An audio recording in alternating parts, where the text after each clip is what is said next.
Hello everyone! In today's video, I'll show you how to add extra baggage in Air France. So let's get started.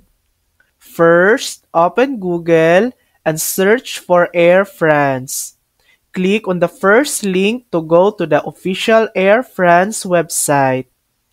Once you're on the site, go to My Bookings. Here, you can either log in to your account or access your booking using your booking reference number and last name. After logging in, click Search. This will bring up your flight details. From there, you'll see the option to add extra baggage. Simply choose how many additional bags you want to include and proceed with the payment.